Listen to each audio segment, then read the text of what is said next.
Muy bien, vamos a invitarles entonces a todos ustedes que puedan apagar sus videos, también su micrófono, para poder dar inicio a estas primeras jornadas de reflexión sobre la justicia y la diversidad. A nombre de Episteme, en colaboración con el Fondo Docente para la Investigación y la Educación y el Departamento de Policía Auxiliar del Estado de Michoacán, les damos una cordial bienvenida y nos complace que nos acompañen estos 2 días, 28 y 29 de agosto de 2020, en estas jornadas de reflexión sobre la justicia y la diversidad.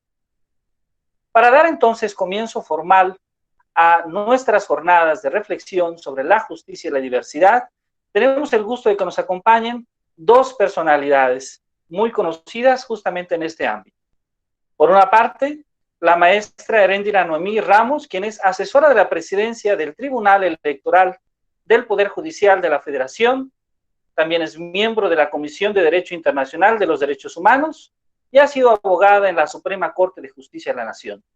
También nos acompaña la licenciada Juliet Mariela Álvarez, quien es secretaria general del Sindicato del Poder Judicial del Estado de Michoacán. Para dar entonces comienzo justamente a nuestra actividad en estas jornadas de reflexión sobre la justicia y la diversidad, escucharemos un mensaje de nuestra invitada, la maestra Heréndira Noemí Ramos, asesora de la presidencia del Tribunal Electoral del Poder Judicial de la Federación. Muchas gracias. Adelante, maestra.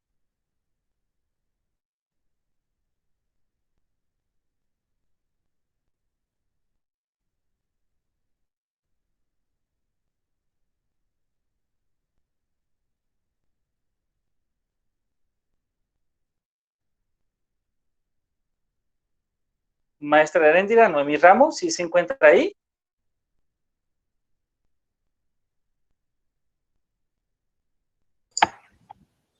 Tiene problemas con el audio. Solo de que cliques en tu micrófono.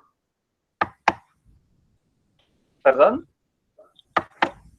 Que tiene problemas con el audio, solo que clique en el micrófono. Ah, claro que sí, claro que sí.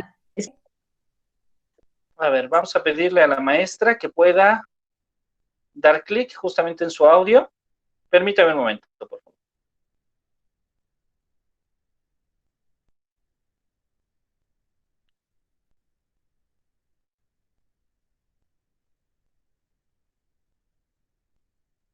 Sí, ¿me escuchan por aquí? Sí, ya la escuchamos, maestra. Excelente. Buenísimo, estas cosas técnicas. Muchísimas gracias, Jesús, por la presentación. Estoy muy contenta de estar aquí con todas y todos ustedes, sobre todo el liderazgo que estás teniendo para este evento que me parece sumamente valioso por el enfoque que tiene de justicia y diversidad. Creo que hoy en día es el tema más importante para la discusión en materia de derechos humanos. Digamos que es el corazón. Te agradezco mucho, Jesús, por esta invitación a Episteme, tu organización, al Fondo Docente de Investigación, al Departamento de Policía de Michoacán. Realmente es un verdadero honor estar con ustedes por ser michoacana, por ser ambos de Cualcomán, y mira, ahora la ciencia nos une. Les agradezco mucho a todas y a todos por estar aquí, a todos también. Y la idea de esta charla que quiero hacer con ustedes es más bien una idea muy ejecutiva y muy contundente que refiere a la transformación del paradigma constitucional que tenemos en México y cómo es que se ha implementado el rol del diálogo jurisdiccional con tribunales internacionales en materia de derechos humanos. Por supuesto que decidí compartirles este tema, por supuesto es mi especialidad, es a lo que me dedico desde hace varios años como investigadora y como funcionaria pública también. Y justamente el tema, me parece, de esta reunión da para que podamos conversar sobre esta nueva dinámica que se ha dado a partir de una reforma constitucional que ocurrió en junio de 2011. Lo que pasó con esto es que cambia nuestra dinámica. y justo tratar este tema, digamos que es el corazón para poder entender en dónde está descansando la justicia y la diversidad, que es el origen de esta reunión, ¿no?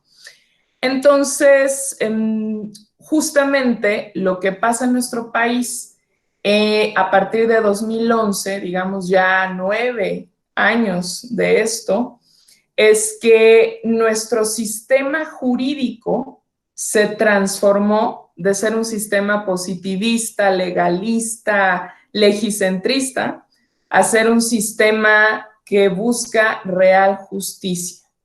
Y el elemento que permite esto es la introducción de los derechos humanos, digamos, la claridad de los derechos humanos en la Constitución, pero no solo eso, sino que además a raíz del artículo 1 que fue modificado, se introduce todo el sistema internacional a nuestra Constitución. Es decir, se constitucionaliza el derecho internacional de los derechos humanos y este fenómeno transforma absolutamente la forma en la que tenemos que administrar justicia, pero no solo el Poder Judicial, sino todas las autoridades de este país tienen la obligación de aplicar estos lineamientos.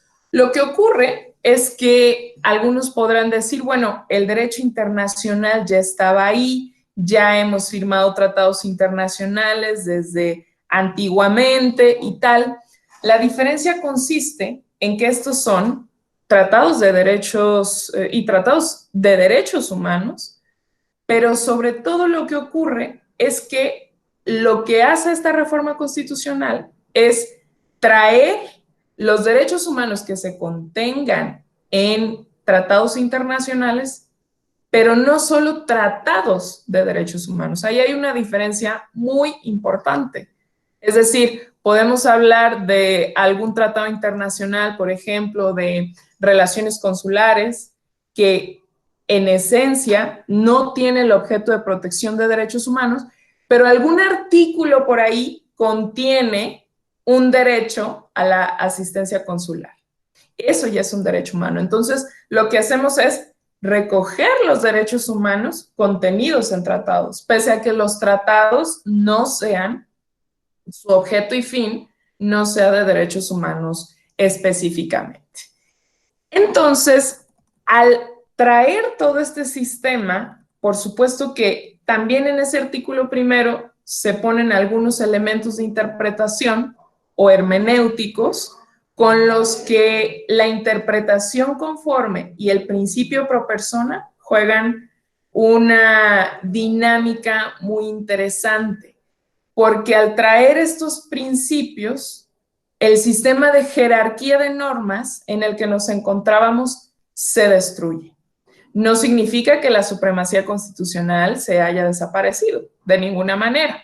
La supremacía constitucional continúa, pero con un bloque de derechos infranqueables, que son, en esencia, los derechos humanos.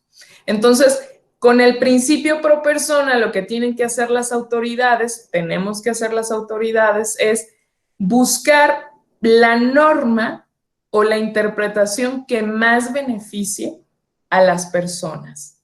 Esto es total, es un cambio de paradigma absoluto, porque nuestro sistema legalista lo que teníamos era un paradigma centrado en la ley y por eso se decía, por ejemplo, que los jueces solo leían la palabra de la ley. Ahora es todo un ejercicio de interpretación buscando la esencia de la justicia. Y ahora este fenómeno nos trae como transformación cultural la forma en la que nos vamos a aproximar entre personas y entre miembros de un país y las personas, es decir, los estados, que es un término que se utiliza en el derecho internacional público para referirnos a los países. No me refiero a entidades federativas específicamente. Entonces, esta transformación, justamente cuando hablamos de diversidad y justicia, se pone en el primer orden. Es el primer elemento que tenemos que tomar en cuenta para poder ver cómo se despliega estas materias en la cultura y en nuestra vida cotidiana, por supuesto. Digamos que puede parecer lejano el derecho y estas cosas, pero no lo es tanto, porque al final, al tener conciencia de el sistema jurídico que nos rodea, al menos de las cosas esenciales, podremos decir, bueno, tengo derecho a expresar que soy persona transgénero, ¿sí? Entonces, estos elementos que nosotros sabemos ya de forma, digamos, lo tenemos en la conciencia, lo sabemos. Y lo que pasa y lo fascinante de esta reforma es que se adecúa más a esta realidad, se adecúa más a esta lógica. Y por esto, cuando estamos, cualquier tipo de autoridad, puede ser la policía municipal, no significa que la policía municipal se va a poner a interpretar normas. Eso es tarea de los jueces y de las juezas. Quiere decir que sí tienen obligación de observancia. Es hasta el más modesto y modesta policía local tiene la obligación de conocer y de aplicar estos estándares tanto constitucionales como internacionales. Vean ahí nada más también el reto de las cosas. Ahora, este sistema se adereza con resoluciones de la propia Suprema Corte de Justicia de la Nación, porque lo que pasa es que en México y en América Latina en general teníamos una reticencia tremenda al derecho internacional y es natural que hubiera sido así, porque en años anteriores, en siglos anteriores, se tenía una visión muy cargada al principio de no intervención en los asuntos internos de los estados o países. Entonces, esta idea se quedó tan solidificada, tan arraigada, que las ideas de soberanía para el Estado, de esta manera, se quedaron, digamos, muy atrasadas para la visión contemporánea hoy en día. Lo que pasa con la introducción del derecho internacional de los derechos humanos es que esa concepción de soberanía se transforma. Y digamos que el Estado soberanamente decide firmar tratados internacionales a los que se va a obligar y ejecutar en las personas que están dentro de su jurisdicción, con todos los alcances que implica una jurisdicción de un país. Entonces, la soberanía comienza a tener una especie de flexibilización. Y es por eso que ocurre todo un fenómeno en América Latina de introducción del derecho internacional, especialmente de los derechos humanos, y también en Europa. Pero digamos que acá en América Latina se ha tomado tintes muy diferentes al de los europeos, porque en nuestro sistema regional lo que tenemos también es un sistema internacional o interamericano de protección de los derechos humanos. Como ustedes saben, si México forma parte de la Convención o el Tratado Interamericano de Protección de los Derechos Humanos, y este tratado internacional le da vida a su órgano de protección, que es la Corte Interamericana de Derechos Humanos. Seguramente han escuchado casos que van a las salas internacionales. Bueno, pues la Corte Interamericana es parte, digamos que es el Tribunal Internacional en materia interamericano de derechos humanos, es decir, para América Latina. México forma parte de este sistema. México está obligado a cumplir con los criterios de este Tribunal Interamericano. Entonces, de hecho, nosotros formamos parte del tribunal desde los 90s, pero digamos que con esta reforma constitucional, lo que hacemos es que adecuamos nuestro derecho interno para poder hacer esa recepción internacional. Y la Suprema Corte de Justicia de la Nación juega un papel importantísimo y a la fecha ha resuelto varios casos, por supuesto, pero hay dos esenciales que pueden dar cuenta de estas transformaciones. En principio, el 14 de julio de 2011, de hecho, un mes después de la reforma constitucional de derechos humanos, la Suprema Corte emite su expediente Varios 912. Y en este expediente Varios lo que hace es recoger una sentencia de la Corte Interamericana, que fue el caso Radilla Pacheco. Conocerán el caso del activista de Guerrero que fue víctima de desaparición forzada. El caso llega a la Corte Interamericana. México es sancionado, por decir de alguna manera, por la violación de los derechos humanos del señor Radilla, y además ordena que el Poder Judicial tome cuenta de la recepción del derecho internacional que tiene que hacer, y la Corte Interamericana le llama el control de convencionalidad, que es algo similar al control de constitucionalidad que hacemos en nuestra Suprema Corte o nuestro Tribunal Constitucional, pero se hace a nivel internacional. Lo que hace la Corte Interamericana es que ese ejercicio que hace de valoración o de control de cumplimiento de la Convención Americana también sea cumplido por todas las autoridades en un país. Todas. ¿Sí?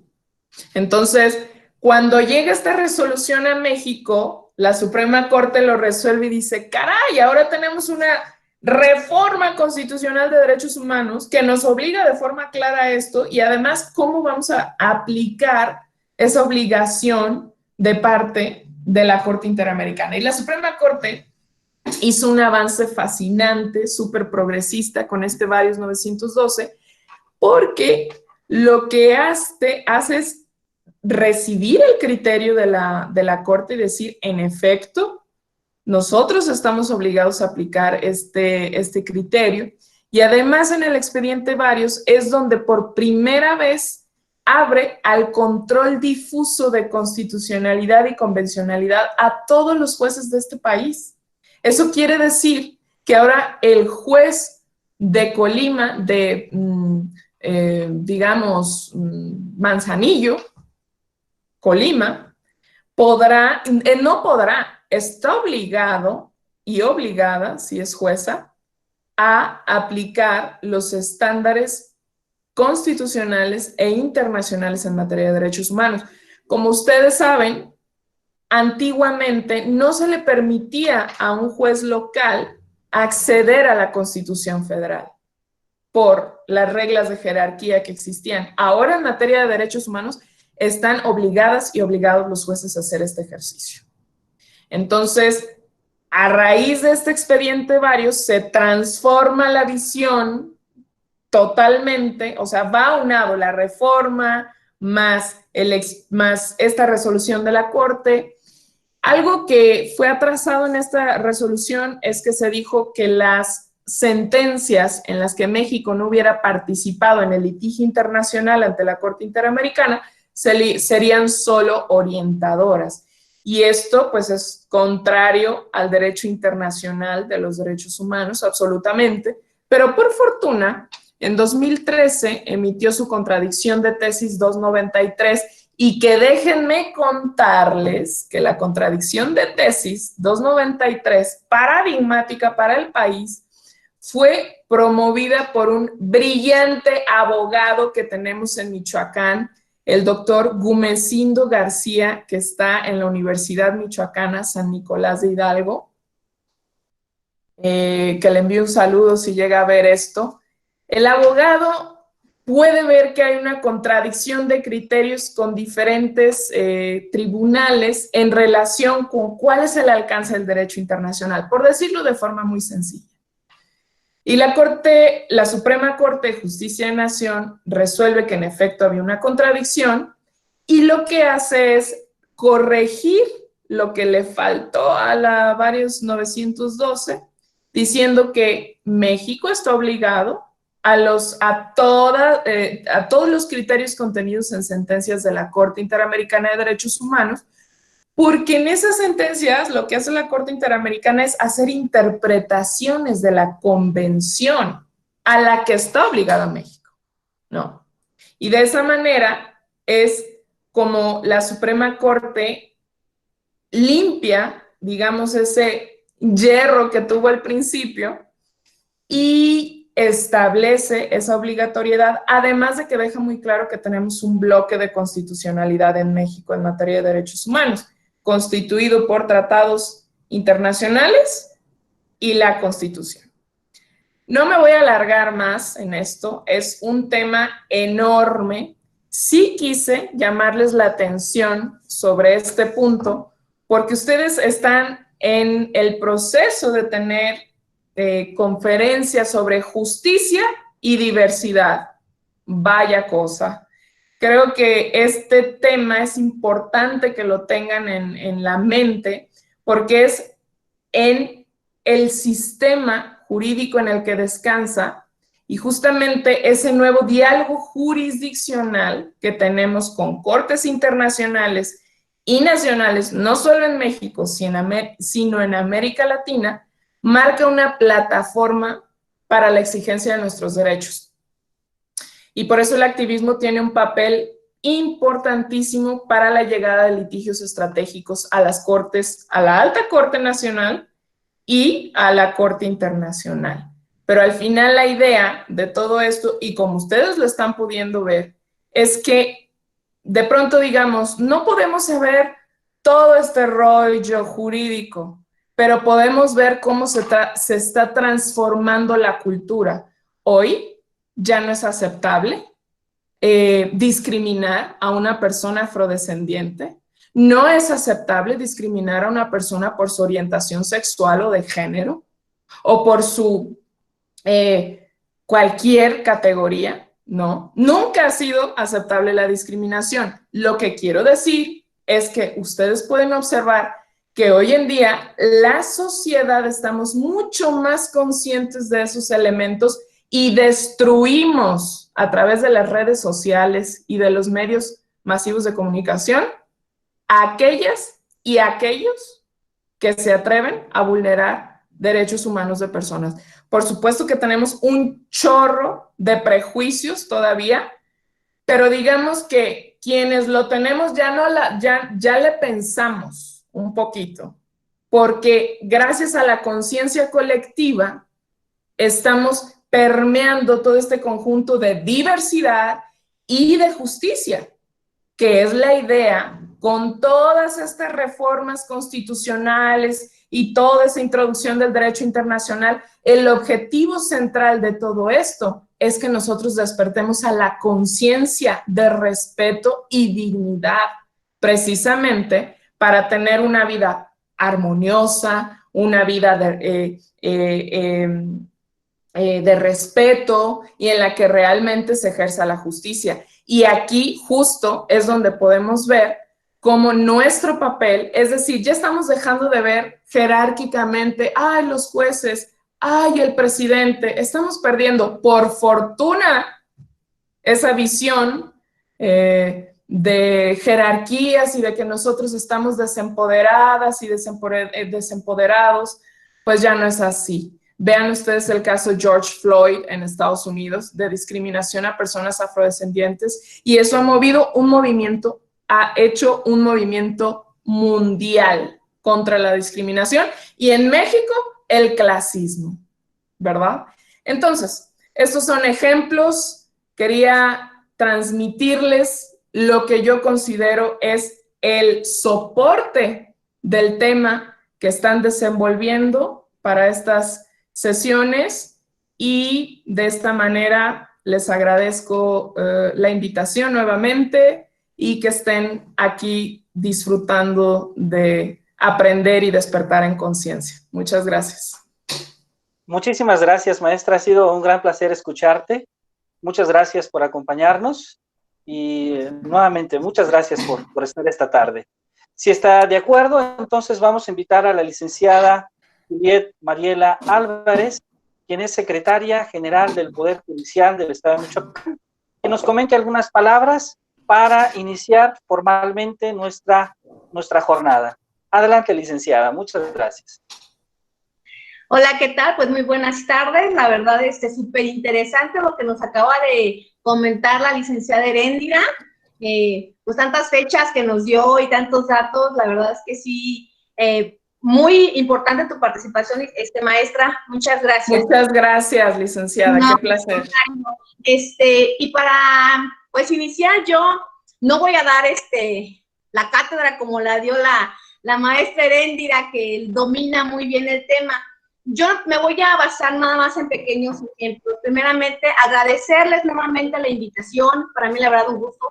Me emocioné mucho desde el momento en que me invitaron, porque es un tema súper interesante. Lo comentó la maestra Heréndira y le puso mucha pasión a su participación. Se ve que es un tema que le gusta mucho.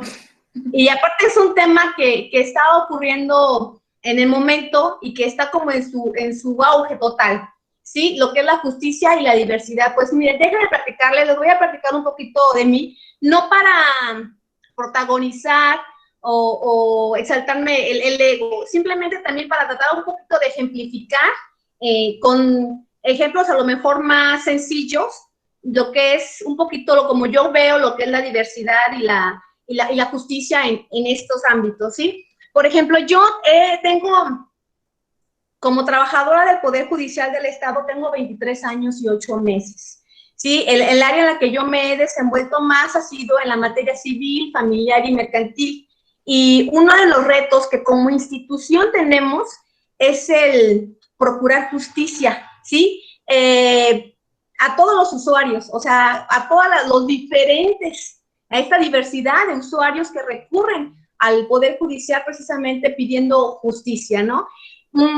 Uno de esos ejemplos, así muy sencillo, es, por ejemplo, si tú no cuentas con recursos económicos, entonces te debe de proporcionar precisamente un abogado que te represente, que te auxilie, que te ayude. Igual, antes tampoco había traductores, por ejemplo, si tú eres una persona que habla alguna lengua nativa de aquí, de México, o si eres extranjero y no hablas el idioma, también se te debe de proporcionar una persona que te traduzca y que te asista en todas las audiencias, ¿sí? Otro ejemplo, por ejemplo, en estos momentos ahora yo estoy, pues también en un puesto público y ahora me toca a mí defender a mis compañeros en la cuestión laboral, defendernos pues, del patrón, ¿no? De nuestro jefe. Y en este ámbito, pues se trata de mejorarle sus condiciones de vida, porque en el Poder Judicial no trabajamos con una jornada en sí laboral, trabajamos a base de términos, y estos términos no dan plazo. Entonces, si nosotros tenemos muchas diligencias o actuaciones de término, nos quedamos a trabajar hasta que se acabe. Por eso es muy común ver a los trabajadores del Poder Judicial trabajando fuera de la jornada, a deshoras, inclusive sábados y domingos. Es por eso que ahora yo en este puesto en el que estoy, tengo que cuidar mucho que a todos se les trate con esta igualdad y que se les procuren las mismas condiciones para poder todos desarrollarse y beneficiarse profesionalmente. Entonces, aquí también yo tengo que cuidar que sea justo con todos los trabajadores y que también nos aboquemos a la diversidad de puestos que en la institución se tienen, ¿sí? Pero eso también meramente como para ejemplificar también. Y bueno, pues la verdad es que es, como les decía, es un gusto para mí, y para ya no entretener más al ponente, que es el que trae la materia en sí, pues vamos a dar curso o inicio a este ciclo de conferencias. Para mí la verdad es un gusto y agradecerle a Jesús, a nombre de Episteme, Fondey, y creo que me dicen que también el grupo de policía, pues agradecerles a todos y desearles el mayor de los éxitos en estas ponencias, en estas jornadas, y pues gracias por la invitación y bienvenidos todos. Jesús. Muchísimas gracias, licenciada general del Sindicato del Poder Judicial del Estado de Michoacán.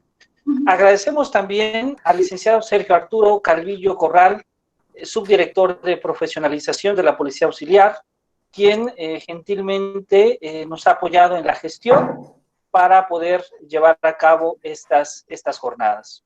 Bueno, si están de acuerdo, entonces vamos a comenzar justamente con la primera conferencia, una conferencia impartida por el doctor Gerardo Andrés Herrera Pérez, que él ha titulado Cartografía de la Diversidad, Voz, Poder y Valor. Voy a permitirme, antes de dejar la voz en el doctor Gerardo, presentarlo.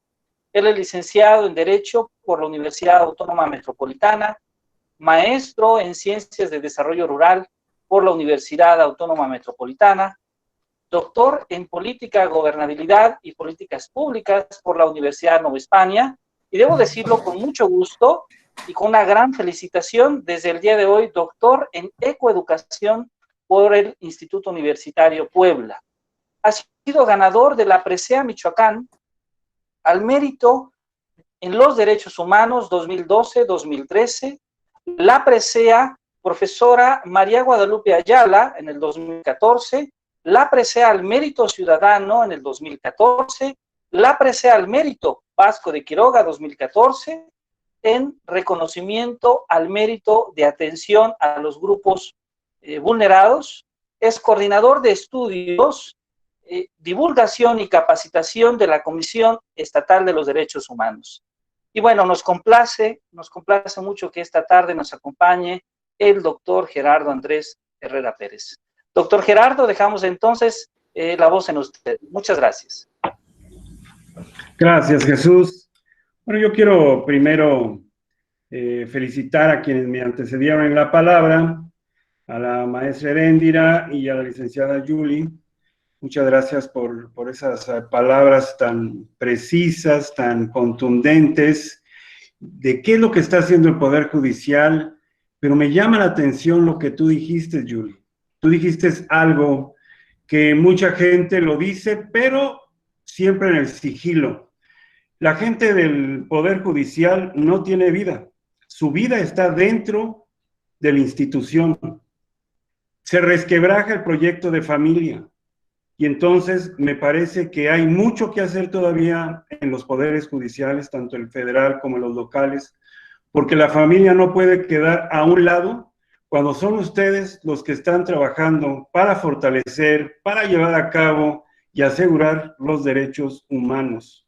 Tú tocaste algo que no sé si debiste, porque le metiste la mano a la llaga y le diste vuelta y empezó a supurar toda esa mugre, todo ese conjunto de situaciones tan penosas que se tienen que arreglar desde el Poder Judicial.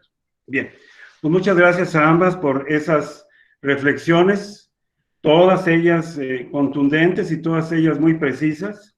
Y bueno, yo quiero compartir con ustedes, al igual que lo hicieron mis compañeras, he preparado una disertación. Yo no traigo tampoco nada escrito, ni paso lámina, no. Mi rollo es otro. Yo voy a hacer una presentación en 4 momentos. Quiero hablar con ustedes de la espacialidad y de la alteridad. Es decir, antes de que yo pueda tocar las cuestiones de diversidad y de justicia, necesito saber en qué mundo nos movemos, cuál es este mundo, en qué situación estamos, por qué finalmente, aunque tengamos las normas, las estructuras operativas y el diseño de política pública, sigue habiendo violaciones a los derechos humanos, sigue habiendo desplazados, sigue habiendo feminicidios, sigue habiendo de todo. Algo no estamos haciendo bien.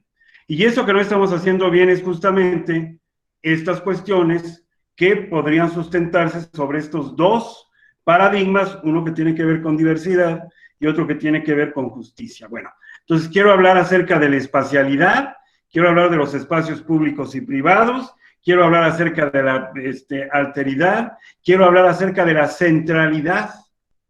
¿Qué hace un juzgador?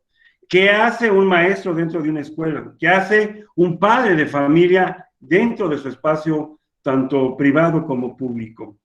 Quiero tocar otro tema que tiene que ver con la diversidad, pero la diversidad entendida como una situación de racismo, es decir, el racismo no como una ideología, sino como un proceso de jerarquización social, en donde tenemos que ver una serie de elementos que nos permitan advertir que no todos somos iguales, que eso es una situación aspiracional y que en esta realidad que estamos viviendo, si bien es cierto que podemos sostener y someter a un escrutinio el concepto de igualdad y libertad y dignidad, en la práctica eso dista mucho de lo que dicen las leyes.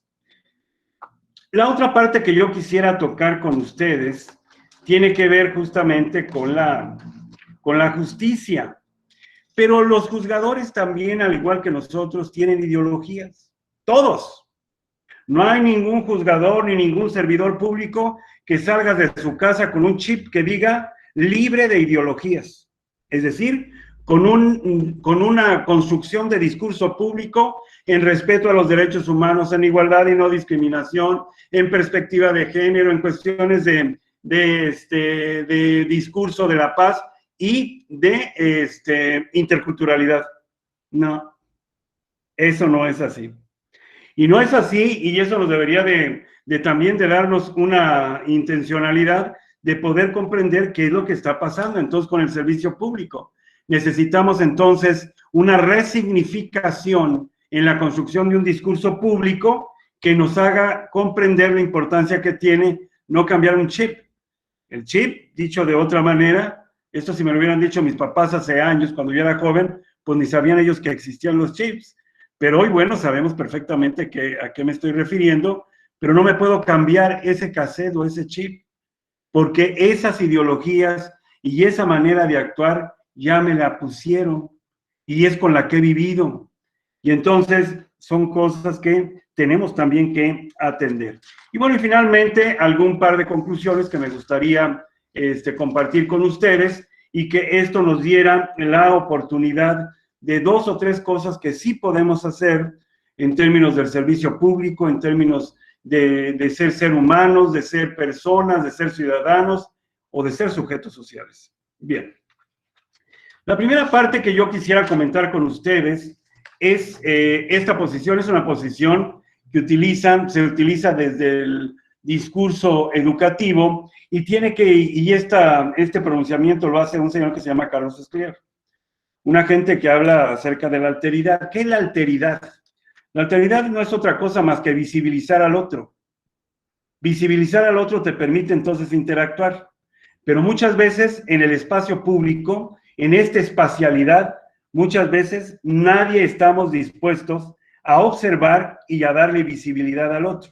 Es decir, si nosotros vamos caminando sobre la avenida Madero y vemos que viene una persona en estado de indigencia, en estado de precariedad, y vemos que va dando un salto de un lado a otro, lo que menos queremos es que se nos acerque porque va a oler mal, y muchas personas nos atravesaríamos la avenida a efecto de no tener ningún contacto. Es decir, la importancia de la alteridad es darle la existencia al otro.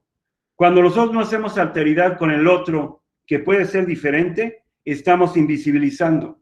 Y podemos invisibilizar por prejuicios, podemos invisibilizar por estigmas, y si invisibilizamos por cualquiera de estas dos cosas, estamos frente a la presencia de discriminación, pero también de actos de violencia.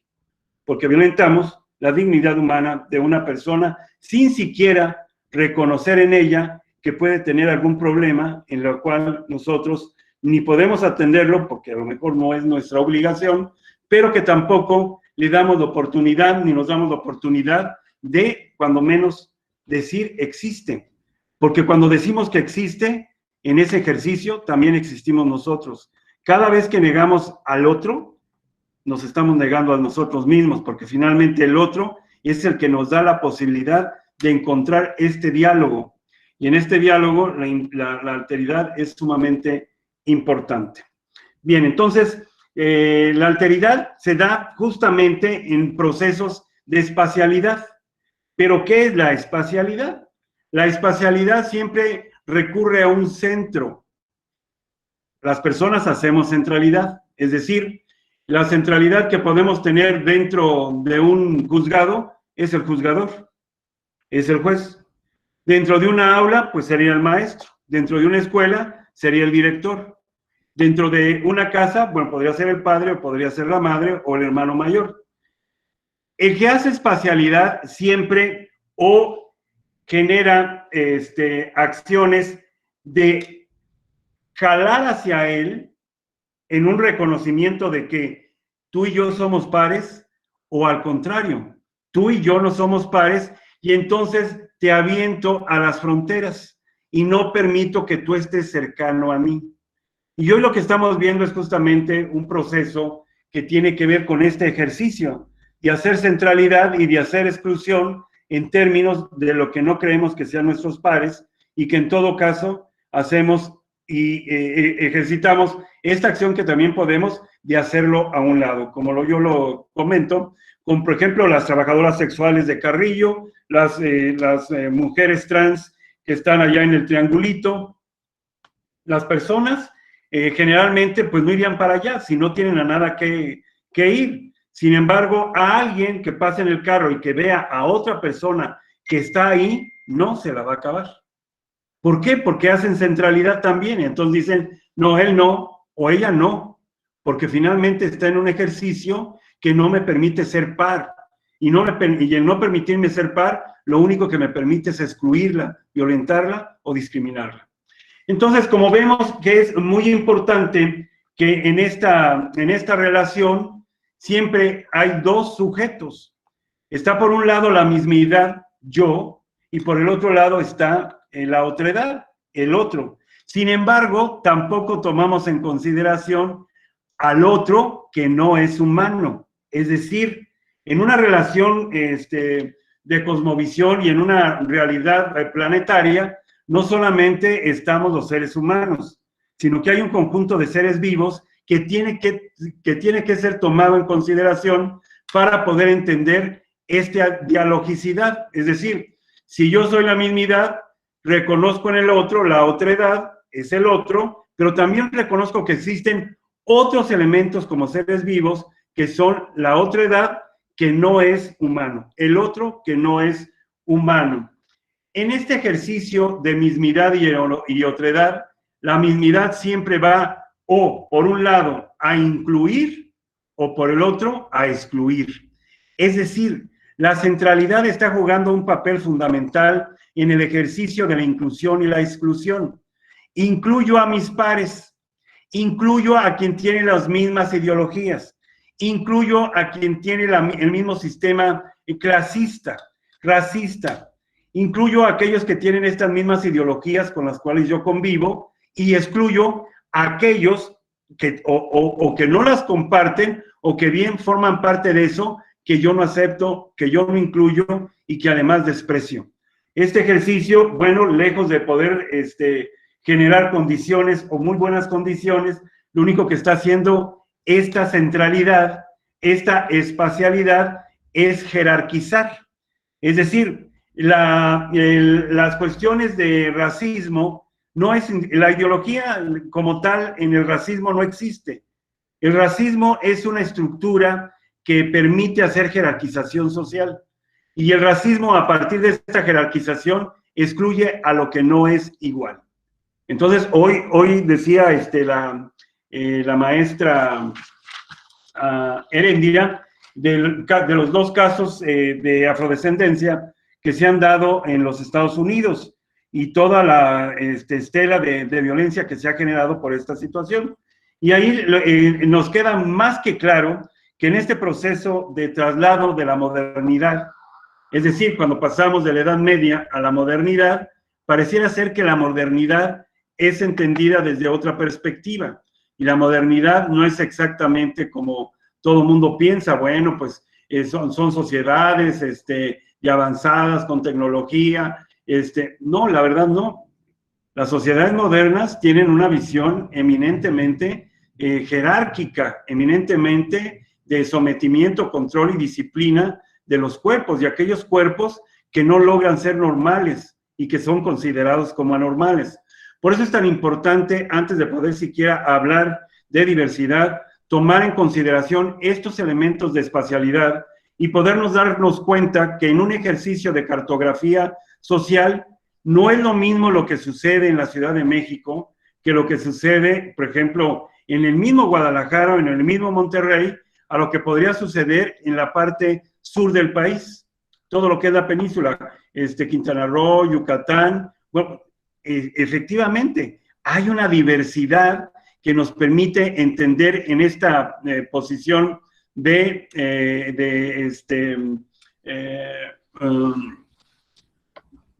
esta dialogicidad, de poder entender el cómo entender en esta cartografía las diferentes posiciones que estamos viviendo. Hace unos días escribí en mi columna semanal acerca de la cartografía sexual, y yo hablaba acerca de las diferentes dinámicas que se han establecido a lo largo y ancho de los 31 estados de la República y la Ciudad de México.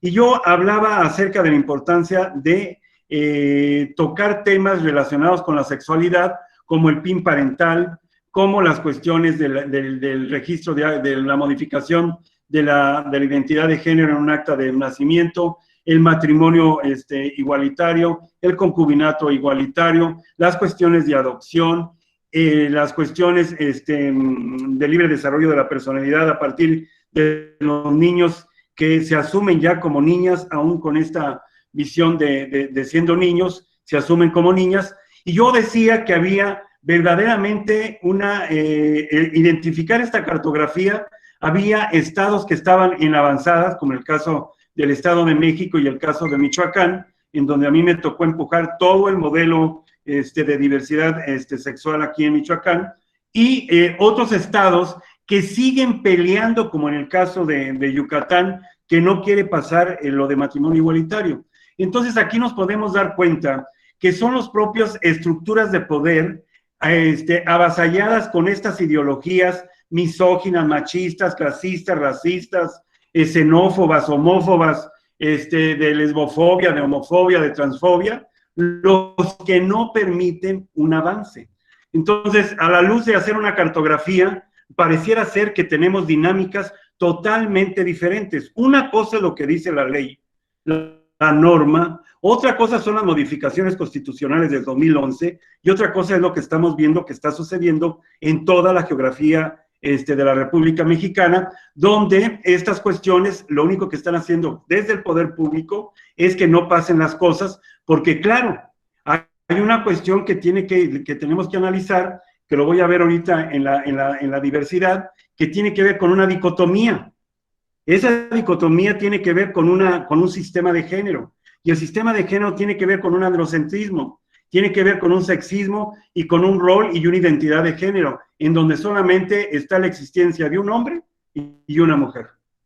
Y cuando hablamos de la existencia de un hombre y una mujer, dejamos fuera una serie de corporalidades que están ahí, que están presentes, que tienen también derechos y tienen también obligaciones, como dice la Declaración Americana de los Derechos y Deberes del Hombre, de tal suerte que me parece que desde este ejercicio de espacialidad, desde este ejercicio de hacer centralidad de la inclusión y la exclusión, con esta visión con que se construye esta dialogicidad entre los diferentes actores sociales de una comunidad, nos permite entender que no estamos frente a algo homogéneo. Y eso es importante que lo entendamos.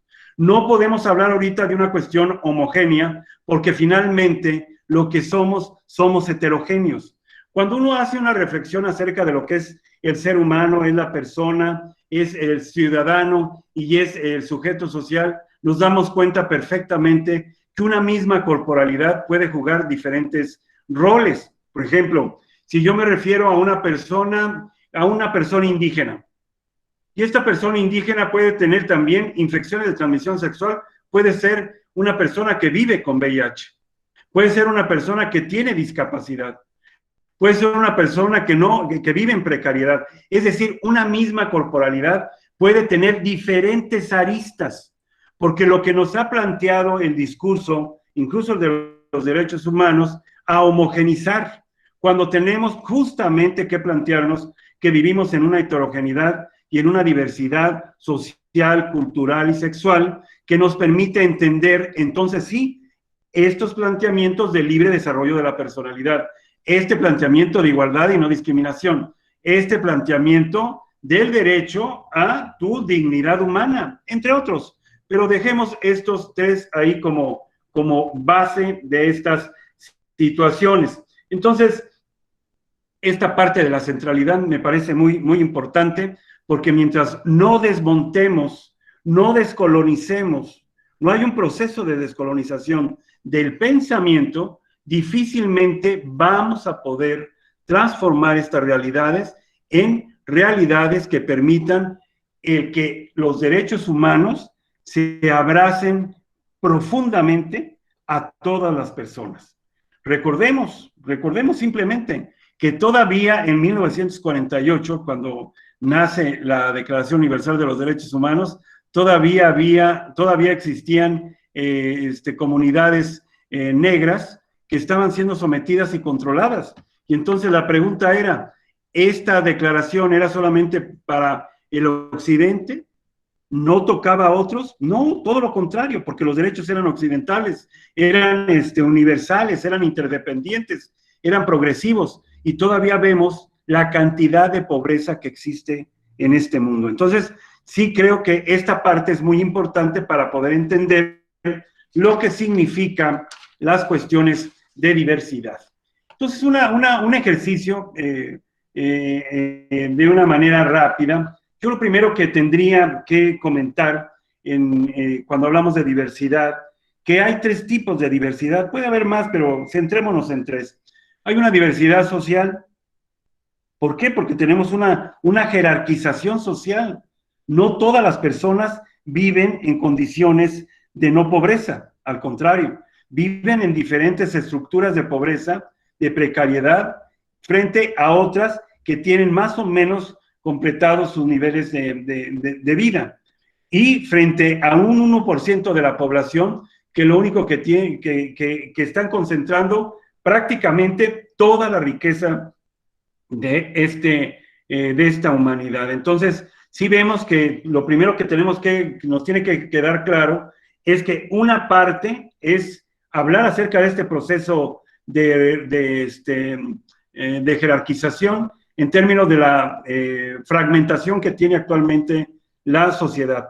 Por el otro lado, el propio sistema de género hace una abertura, hace una dicotomía, y entonces solamente hay hombres o solamente hay mujeres.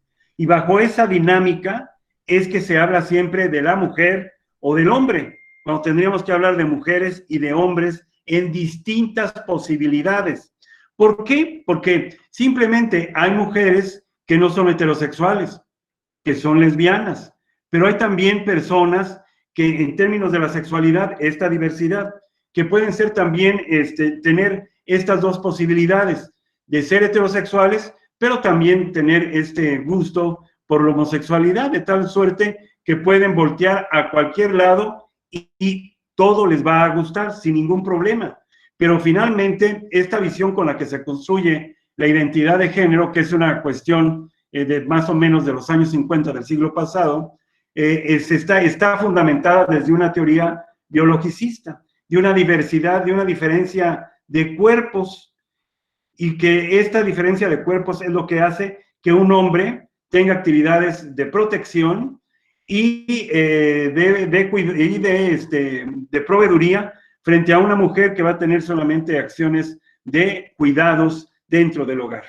Pero que hoy las cosas también han ido progresando, porque finalmente hay muchas mujeres que están trabajando, pero nunca van a ganar igual que los hombres. Por alguna razón, siempre hay ahí una gran diferencia de carácter salarial.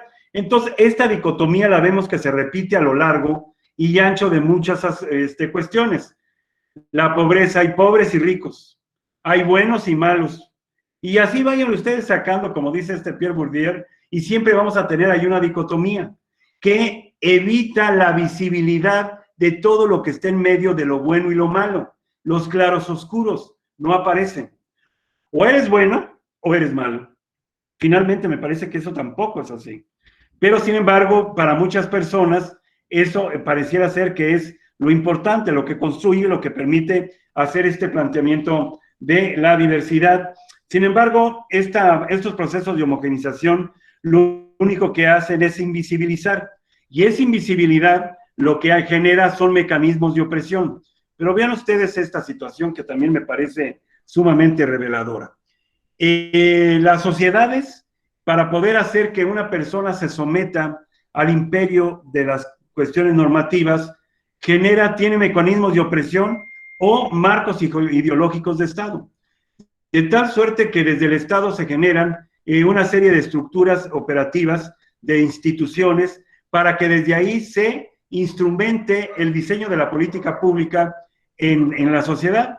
Entonces, para eso se tiene la familia, la iglesia, la escuela, el diseño de política pública, los deportes, las normas, es decir, el arsenal de actividades que tiene el Estado para poder hacer control y sometimiento, control y garantizar, bueno, la convivencia dentro de la sociedad. Y esta situación en ocasiones nos hacen pensar que aquellos que cumplen con todo este arsenal de normatividades van a ser aquellas personas que son normales. Pero ¿qué pasa con aquellas personas que no lo cumplen?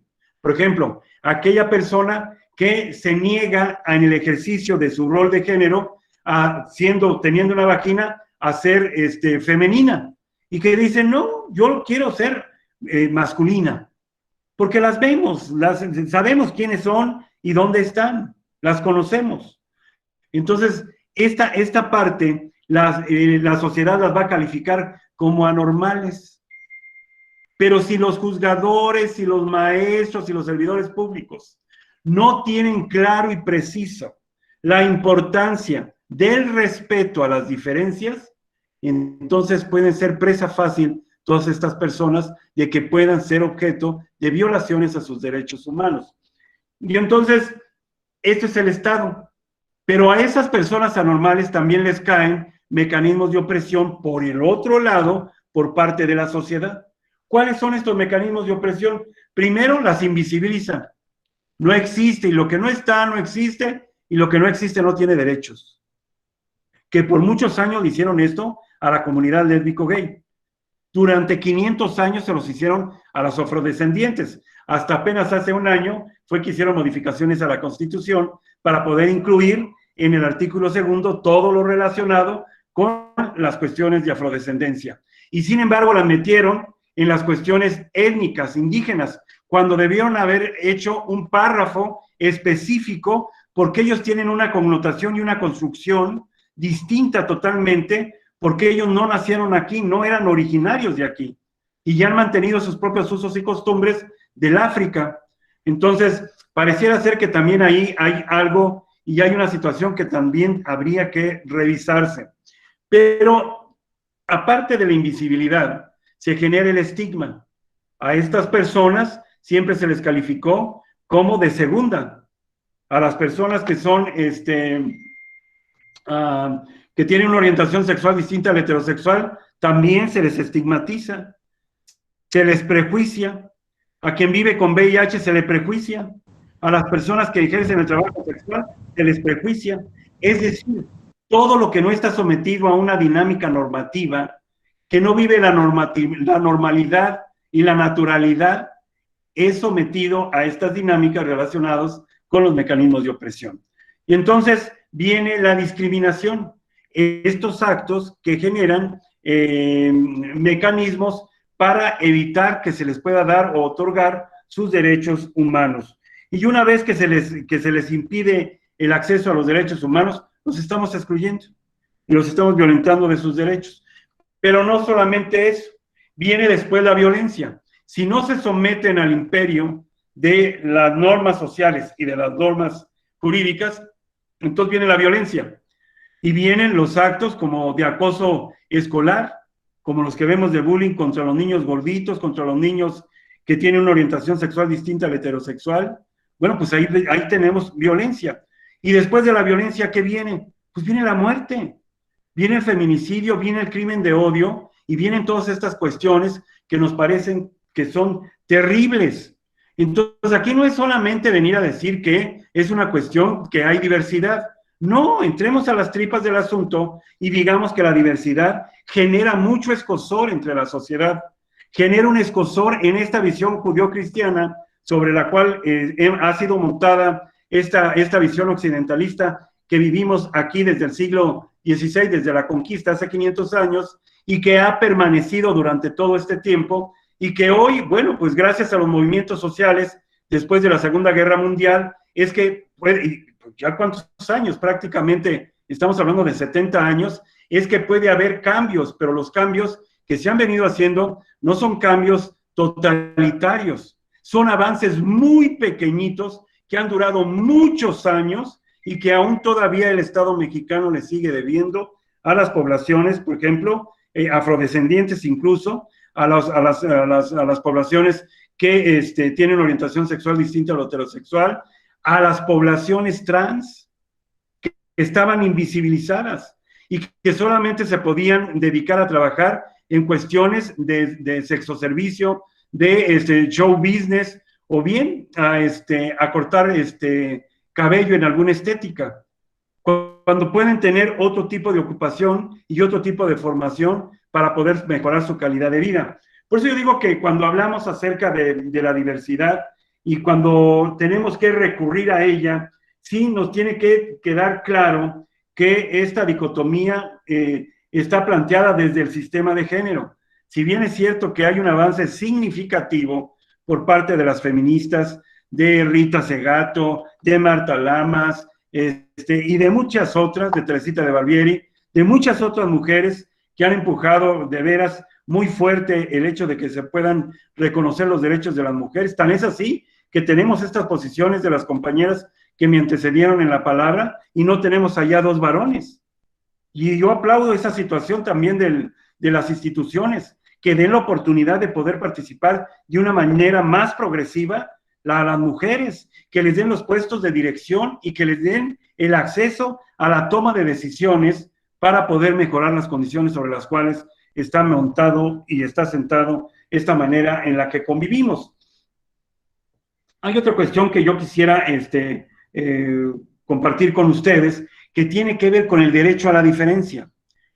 Los indígenas tienen derecho a la diferencia.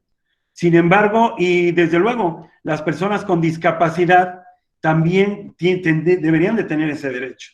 Sin embargo, cuando vamos o cuando van a solicitar un servicio público, en muchos espacios, no hay personas que puedan hacer o esa lengua de señas mexicana, en el caso de los sordos, de las personas sordas, o en el caso de las personas indígenas, quien haga la traducción, quien pueda hacerle la traducción en términos del español, de su lengua madre al español. Aquí me parece que está Eustorgio, creo que lo vi, creo que es él, le di clase en el posgrado, y él tuvo la oportunidad de poder atender a una persona en un juzgado, porque él habla náhuatl, y cuestiones como estas se facilitaron, y se facilitaron porque habíamos personas que estábamos interesadas en que alguien que se le puede violar sus derechos humanos y que puede tener acceso a un intérprete de lengua de señas o a un traductor, tenga la oportunidad, desde luego, de tener acceso a él para poderse venir beneficiado. Pero no necesariamente en todos los lugares existen.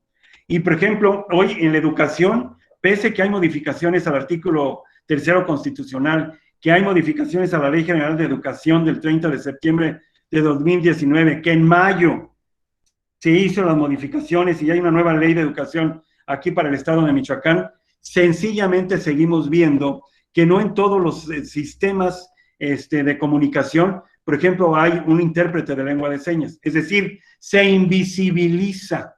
Por eso yo les comentaba que cuando hablamos de diversidad, no es solamente plantear que hay la posibilidad de un entendimiento social para poder reconocer en alteridad, porque estás diciendo que existe y que está, porque finalmente pareciera ser que necesitamos de algo, que esa es parte de una conclusión que voy a dar, no lo digo ahorita, pero que necesitamos trabajar mucho más en esta situación.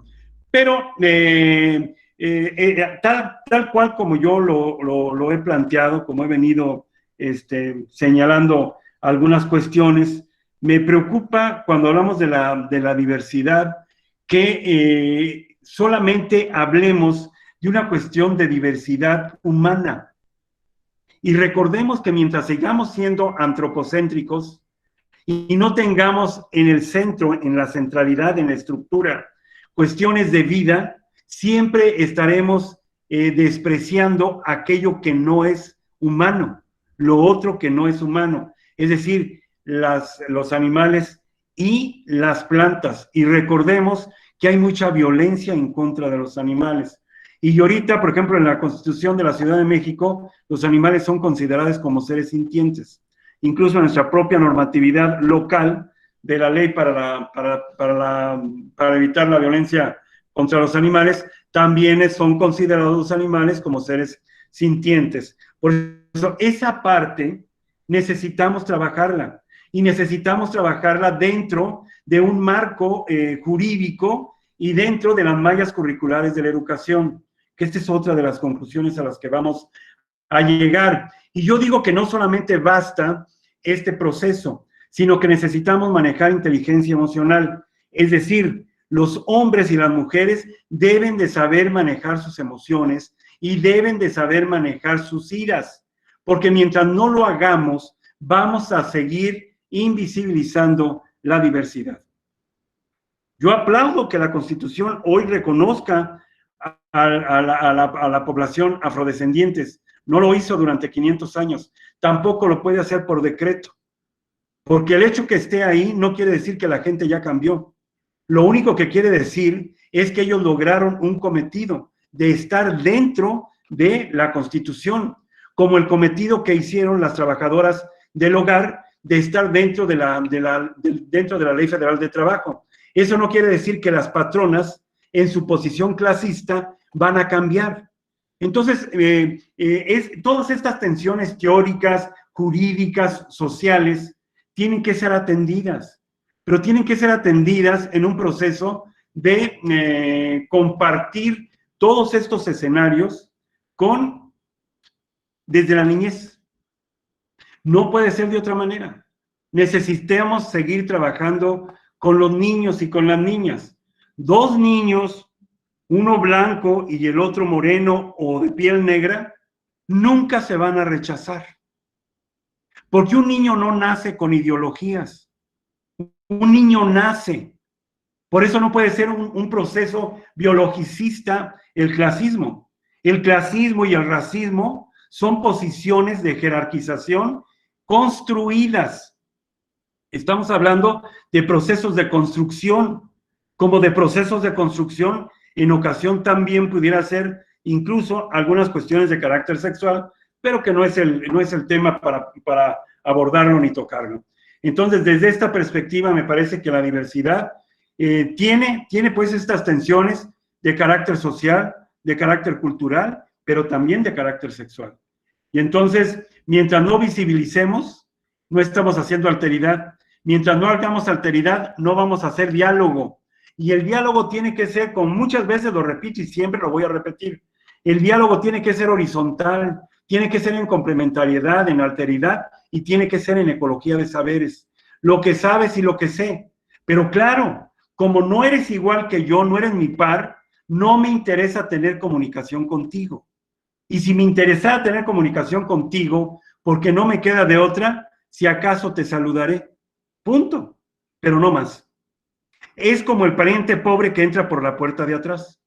Muchas personas tratamos al diferente de esa manera. Y eso no puede seguir siendo así, porque nuestras leyes no están diseñadas para eso.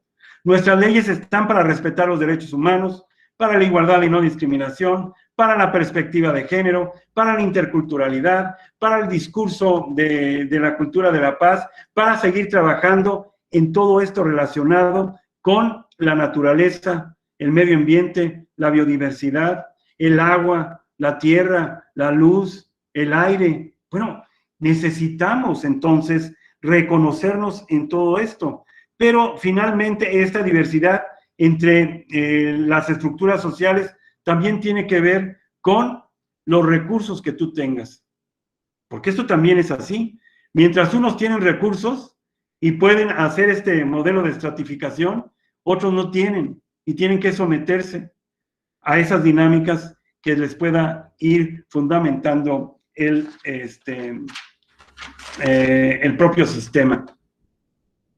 El sistema neoliberal que vivimos, este sistema económico, está planteado desde esa perspectiva. Y esa perspectiva está planteada bajo un enfoque que tiene que ver con el patriarcado. Y el patriarcado no es otra cosa más que la manera y las disciplinas sobre las cuales le toca realizar actividades a la mujer o le toca realizar actividades al hombre. Siempre ganando el hombre. Entonces, esta parte me parece que también, cuando hablamos de la justicia, pareciera ser que no se da en los términos que deseáramos.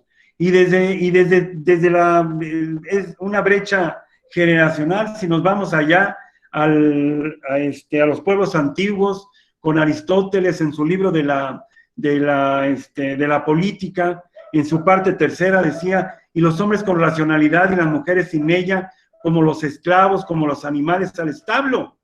Entonces me parece terrible y pareciera ser que eso no ha terminado, porque en la Edad Media, y acuérdense de cómo mataron a todas las sanadoras. Las mataron porque le jugaban a esta cuestión con el control que tenía Dios sobre todas las realidades. Entonces, ellas que sanaban y que hacían tónicos y que hacían brebajes y que hacían cataplasmas, pues claro que jugaban con la deidad y jugaban con los poderes de Dios. Bueno, pues fueron perseguidas y fueron matadas.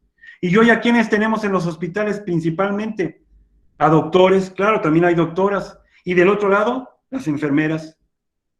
O sea, porque siempre ha habido un proceso de colonización en contra de estas cuestiones. Entonces, si queremos realmente justicia, si queremos realmente que las cosas funcionen, ya, por ejemplo, la Suprema Corte de Justicia de la Nación, que lo debo de aplaudir, presentó una serie de protocolos para juzgar con perspectiva de género, perspectiva de diversidad sexual, perspectiva indígena, perspectiva de migrantes, perspectiva de discapacidad y otros.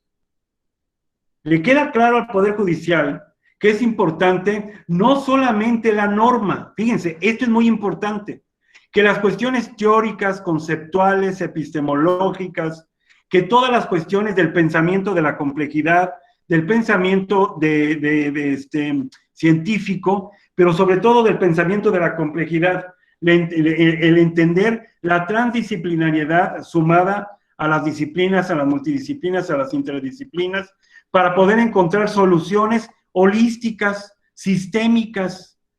Entonces necesitamos que el juzgador, que el maestro, que el director de un hospital, que el diputado, que cualquier persona que esté al frente de un proceso público entienda de todo esto, lo entienda y entienda que no puede juzgar sin ser juzgador, simplemente, finalmente hay una persona ahí y entonces con mis propios prejuicios yo la califico antes de calificarla con la normatividad que tenemos y que debe ser aplicada.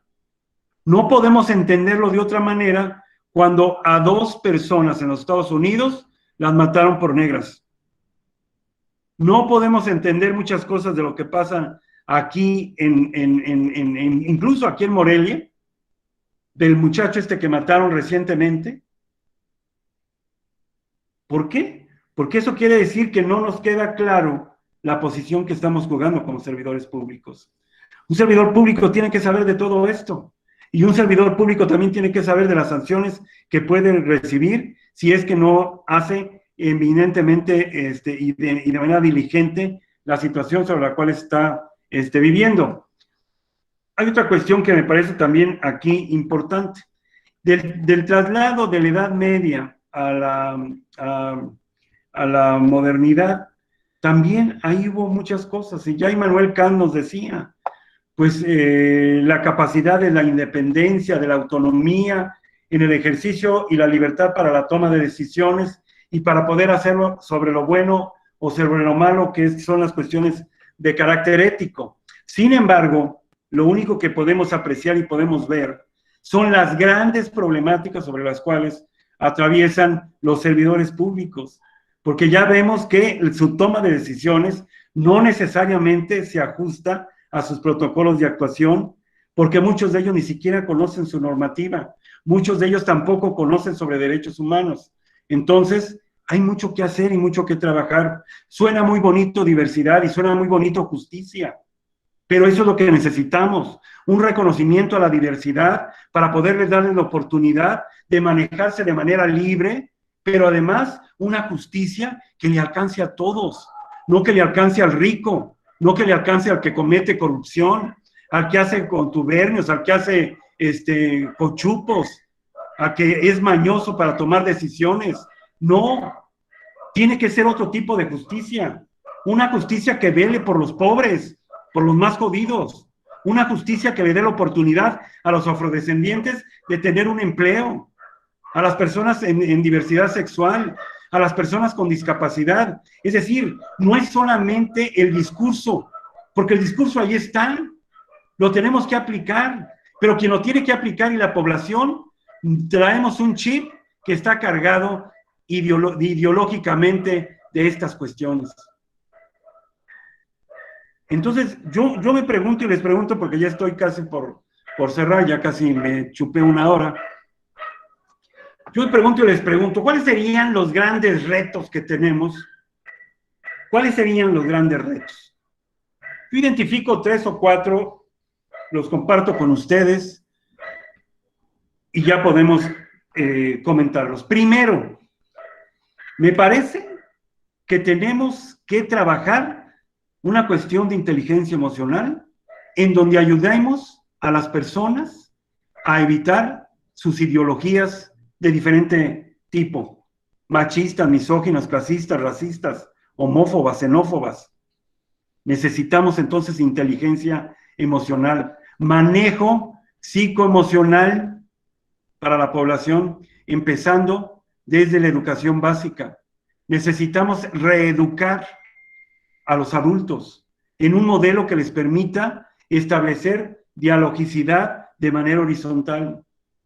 Entonces necesitamos un proyecto de inteligencia emocional, pero también necesitamos un proyecto educativo, que las mallas educativas, que las mallas curriculares integren un modelo que realmente permita a los maestros, no solamente a los niños van a recibir ese conocimiento, pero si los maestros no descolonizan su pensamiento, ellos no van a bajar el conocimiento a los niños.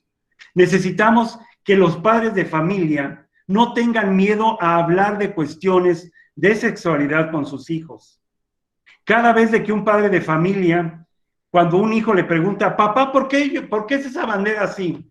¿Por qué ellos van de la mano? ¿Por qué ellos se están besando? Y su padre rompe la comunicación, ese niño va a generar prejuicios, porque ya está entendiendo que eso es malo. Ni siquiera se lo explicaron. Yo no digo que el niño tiene la culpa, jamás.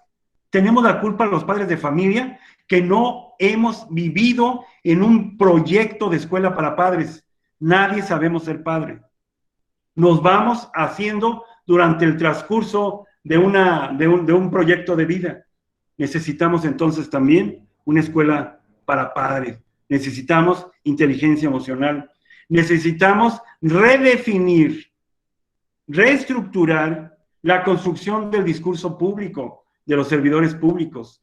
Los servidores públicos tienen que saber de derechos humanos en su casa y fuera de su casa, de igualdad y no discriminación, de perspectiva de género, de interculturalidad, pero también de cultura para la paz y de todo aquello relacionado con el respeto a lo otro que no es humano. Es importante, es fundamental. Y termino con esto porque ya ahí prendió la cámara el doctor Jesús Castañeda y ya seguramente me va a decir que guarde silencio. Sí, ya voy a guardar silencio, mi estimado Jesús. Nada más quiero decirles dos preguntas. ¿A dónde queremos ir cuando hablamos de igualdad, de libertad versus diversidad y justicia? Y segunda, ¿qué esperamos nosotros aportar para la reconstrucción de este mundo? Acuérdense que el mundo es un constructo cultural. Todo lo que hay en este mundo no fue hecho por la naturaleza, fue hecho por nosotros, dice Hannah Arendt.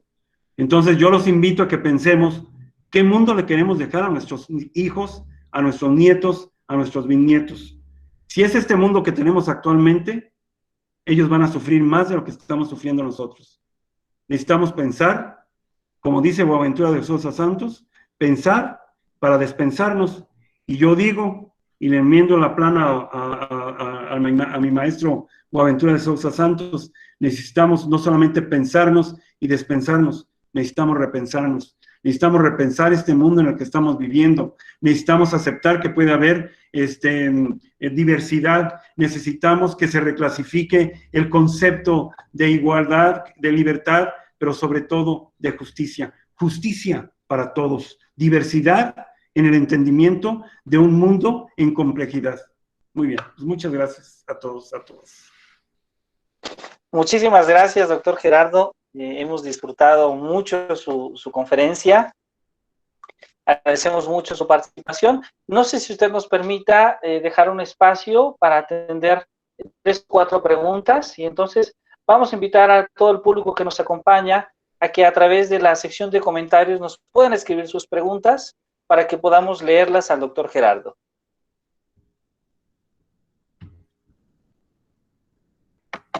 Y si no hay, pues no hay. Claro, si no hay preguntas, no hay, pero... Así es de fácil. Aunque claro, también si alguien desea hacer una pregunta directa al doctor Gerardo, puede hacerla en este espacio. Sí, sí.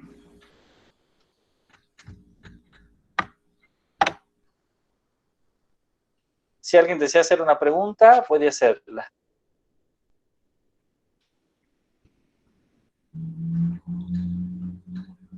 Bueno, yo tengo una pregunta, de hecho, doctor. A ver.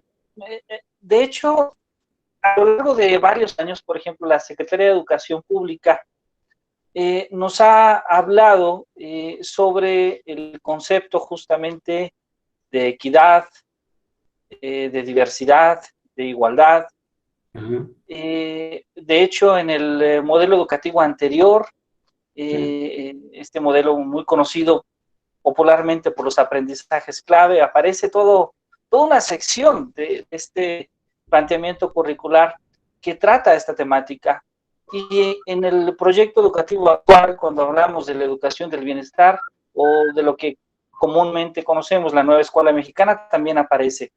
Pero parece, a mi modo de ver, desde un punto de vista muy personal, como una cuestión más ideológica, de cómo quisiéramos que fuese la sociedad, pero no nos dicen cómo construir una sociedad como la que necesitamos, es decir, cómo construir una sociedad en la diversidad. ¿Qué aspectos usted considera, qué consejo podría darnos a todos los ciudadanos para poder entender esta noción de diversidad, esta noción de inclusión, esta noción de cómo desarrollar una buena y sana convivencia? Bueno, yo abrevaría cuando menos 3 ingredientes. Primero, necesitamos que al centro no esté el hombre. No podemos seguir siendo antropocéntricos. Al centro tiene que estar la vida. Porque si privilegiamos la vida, vamos a privilegiar a los seres vivos. Y si privilegio a los seres vivos, ahí está el hombre. Pero también están los animales. Y también están las plantas. Y si yo protejo a los seres vivos, estoy dando viabilidad al proyecto de vida a partir de cuidar el agua, de cuidar la luz, la tierra, el aire.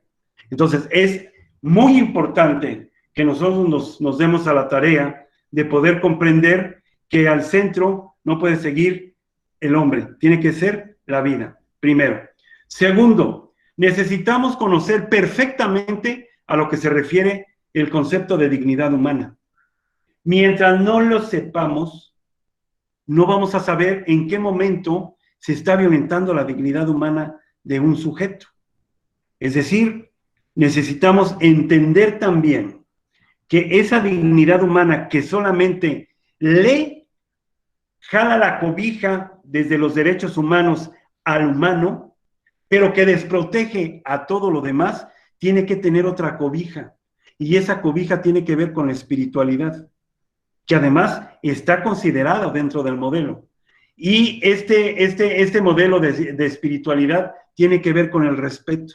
Es decir, estoy de acuerdo que ideológicamente los derechos humanos cubran la dignidad humana de la población, pero también debemos de cuidar lo que hace proyecto de vida, que es los seres vivos, y para eso no tenemos un discurso, por eso tenemos que acceder a las cuestiones de la espiritualidad, y la espiritualidad desde la llegada de quienes nos colonizaron, nos diezmaron, la espiritualidad es el respeto a Pachamama, es el respeto a Gaia, la madre tierra y la madre naturaleza, es el respeto a ellos.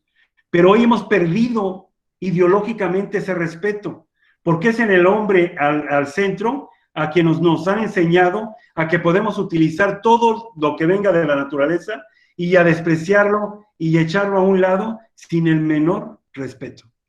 Entonces necesitamos de estos dos discursos, del de los derechos humanos y el de la espiritualidad, que le caiga al ser humano, pero que también le caiga a los seres vivos en conjunto.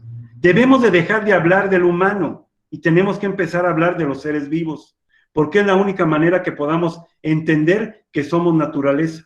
Ojo, desde luego, somos naturaleza porque venimos de ella. Y por cierto, en términos de biodiversidad, somos el 1% de la biodiversidad. El 1%. La raza humana es el 1%. Si no, lean a Harari, las 21 lecciones del siglo XXI. Léanlo. Es un texto maravilloso. Además, mi tocayo Gerardo dice que está en oferta ahorita en Amazon a 200 pesos, que es bastante económico. Esa parte me parece que es interesante. Otra de las cuestiones que creo que debemos de trabajar es en el modelo de inclusión. Pero necesitamos trabajar con los docentes para que ellos puedan atender a toda una población diversa. Hoy los docentes no quieren esto porque, claro, no tienen la expertise, no tienen el conocimiento, no tienen las herramientas y las habilidades para poder tomar decisiones. Y desde esa perspectiva me parece que necesitamos hacerlo. Y el último, necesitamos que la centralidad de un docente sea de inclusión, no de exclusión. Necesitamos que esa centralidad fortalezca el constructo social, fortalezca la experiencia y la maduración de los niños o niñas sobre las cuales se está trabajando. Y termino con esto. Necesitamos urgentemente en este país y en todo el mundo inteligencia emocional. Urgentemente, inteligencia emocional. La gente no toma decisiones porque tiene miedos. Hoy nos pasó con la pandemia. La gente no quería utilizar las herramientas tecnológicas que tenían, que además son un derecho de tecnología de la información y la comunicación, porque no las sabíamos utilizar. Y muchas personas se van a tener que quedar. Y otras, como yo, que tenía miedo, lo tuvo que superar, porque no tenía de otra. O lo superaba o me estancaba. Y no me puedo dar el lujo de estancarme, porque ya soy mayor, y una persona mayor no tiene muchas expectativas. Y cuando sabes eso, tienes que luchar por transformar, por trascender, pero no por tener miedo. Tienes que quitarte el miedo, pero hay muchas personas que tienen miedo para todo. Tienen miedo a salir a la calle, tienen miedo a que sus hijos no regresen, tienen miedo a que suba el costo de la leche, tienen miedo a que las atropelle un carro, tienen miedo. Necesitamos quitarnos eso para poder ser feliz. La ley de educación, la general y la del Estado, tienen que tender a generar un pensamiento crítico, pero también a enseñarnos, a darnos los caminos para poder ser feliz en un diálogo horizontal de complementariedad, de alteridad y de ecología de saberes. Muchísimas gracias, doctor Gerardo. Le agradecemos mucho sus palabras. Hay 2 preguntas más, de hecho 3 preguntas, si usted me permite. Sí. Voy a mencionarlas de manera muy breve. Ajá. La primera es, ¿cómo cree? Si me permite, voy a mencionar las 3 preguntas y ya usted nos va contestando. ¿Le parece bien? Sí. ¿Cómo cree que se debe educar y concientizar a las autoridades para que se abran a esta nueva forma de justicia? Esa es la primera pregunta. Bueno, pues La eso. segunda pregunta es, A ver, ¿cree que nosotros? vamos resolviéndola por lo mejor. Claro que sí, perfecto, adelante. Primero, ¿cómo hacerle? Fácil. Los invito a que lean a Maturana y la biología del amor. Porque tampoco queremos leer, ese es el gran problema que tenemos los mexicanos. Leemos medio libro al año. Necesitamos subir esto. Entonces, cuando tú lees a Maturana y cuando entiendes qué es la biología del amor, qué es la biología de la educación, te das cuenta de la importancia de reconocer la diversidad, de amar aquello que no es humano y pero que es otra cosa, y que lo tienes que respetar. ¿Cómo enseñarnos a amar? Con el ejemplo. ¿Cómo enseñarnos a amar? A partir de reconocer al otro, no de invisibilizarlo y hacer alteridad.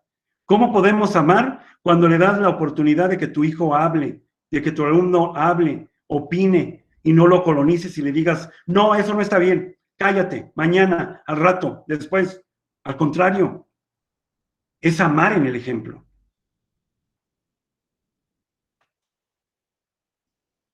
La que sigue, mi estimado. Muchas gracias, doctor. Muchas gracias. Terminamos, si me permite, con esta última pregunta. Sí. Que nos dice, ¿cree que nosotros los jóvenes actuales podamos salvar al mundo? Entre paréntesis, la sociedad.